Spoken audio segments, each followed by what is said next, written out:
शरीर की रचना 5 तत्व 3 गुण से की गई है।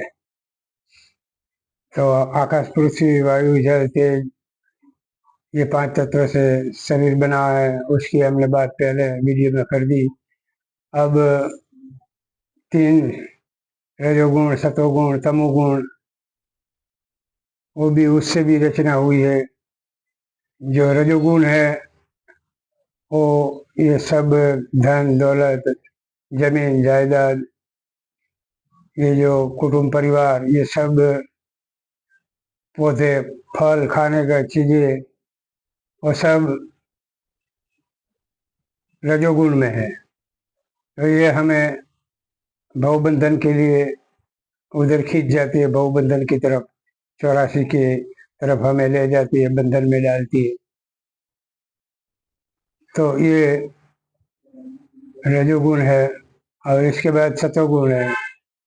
सतोगुण है भजन, कीर्तन, सत्संग, सेवा, आराधना, ध्यान, ये सब सतोगुण में जाता है, हमें सत्य की ओर ले जाते हैं। और जो तमोगुण है जो अभिमान, क्रोध, लोभ, मोह, अहंकार, आशा, तृष्णा, ये झगड़ा कराता है, लड़ाई करा के मराता है, क्रोध हमें बर्बाद करता है। ये सारी चीजें हमें बर्बाद करने के लिए होती है। जो लड़ाई झगड़ा करते हैं हम आपस में लड़के मर जाते हैं, कई राजा महाराजा लड़ते मरे। तो ये तमोगुण, हमें जो तमोगुण अभिमान होता है, कोई बोलते हैं तो हमें क्रोध आता है, अभिमान, अहंकार, ये हमारा बर्बादी के लिए है, पतन करते हैं। उसमें जीव 5 तत्व 3 गुण में जीव फंसा हुआ है, फंसाया गया है। वो अब उसमें से बाहर निकल नहीं पाता है।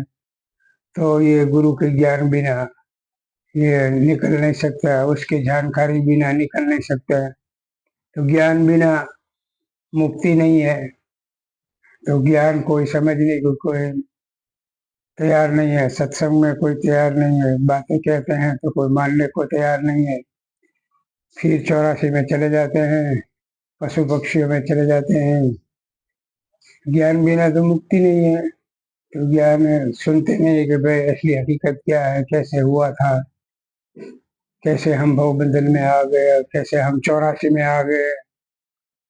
तो ये हमारा फंसाने का काम आदि अनादि से चले आ रहे हैं, हम निकल नहीं पा रहे हैं बाहर।